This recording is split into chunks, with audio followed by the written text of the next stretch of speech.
Moi, pareillement, pour moi, c'est porte-chance. C'est vrai, c'est vrai. Bizarre pour les artistes. Moi, je dis que ça porte chance. Moi, j'ai toujours aimé le chiffre 13, justement. Je suis pas superstitieux.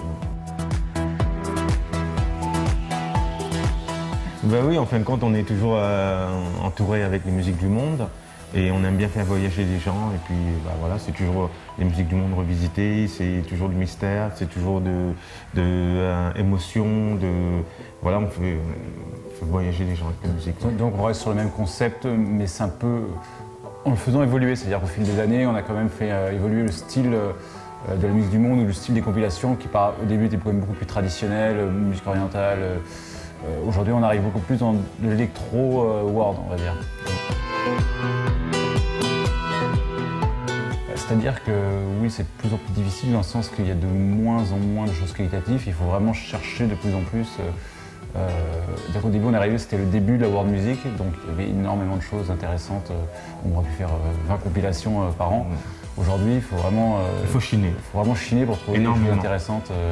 Nous, la chance qu'on a, c'est qu'on voyage pas mal, donc c'est bien toujours de rencontrer des gens, des artistes qui sont vraiment inconnus et les compiler ailleurs. Et aussi, il faut dire aussi qu'on travaille pas mal, on retrouve aussi des artistes sur Internet et c'est toujours bien de trouver des choses inédites qui sont jamais sorties. Voilà.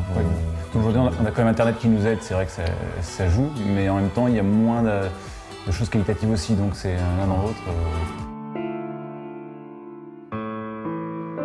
Maintenant, moi, je vais énormément sur SoundCloud. C'est là qu'on trouve pas mal des jeunes artistes, des nouveaux talents qui font de la house remixée avec l'électro, l'oriental, indien, fusion, enfin tout ce qui est world, quoi. Donc c'est vachement intéressant. En ce moment, il y a une grosse scène en Allemagne, en Turquie, en Grèce, tout ce qui est musique électro revisité avec des chants grecs ou turcs. Voilà, c'est important. On a déjà travaillé ensemble, on a déjà collaboré ensemble sur la Bouddha Bar 7. Oui. Et moi, j'ai perdu mon père cette année, donc j'ai voulu lui rendre hommage. Ça faisait quelques années que je n'avais pas refait des compilations de Bouddha Bar, je travaillais sur d'autres projets. J'ai voulu lui rendre hommage en faisant la nouvelle Bouddha Bar, donc j'ai demandé à Ravine, qui maintenant faisait les dernières, j'ai dit qu'on la refasse ensemble. Comme ça, moi, j'ai tout de suite dit oui, parce que je trouvais ça très bien de sa part aussi de vouloir faire un hommage. Et puis ça correspondait bien dans le temps, et puis voilà, on l'a fait. C'est une façon de refaire, puis on travaille ensemble, c'était plutôt sympa. On a fait une très belle compilation, Bouddha Bar 7, c'était vraiment j'ai beaucoup aimé, donc je me dis c'est bien de refaire l'expérience.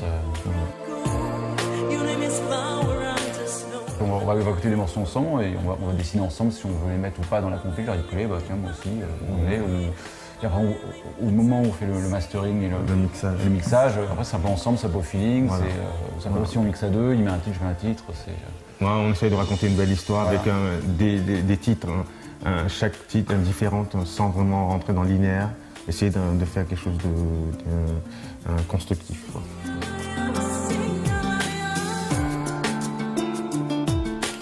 On n'a pas le droit de l'erreur parce qu'on a des fans pour ça qui sont vraiment exigeants, on va dire. Ouais. Et voilà quoi, ils sont très musique du monde revisitée, il faut vraiment faire attention au format, il faut garder cet esprit justement.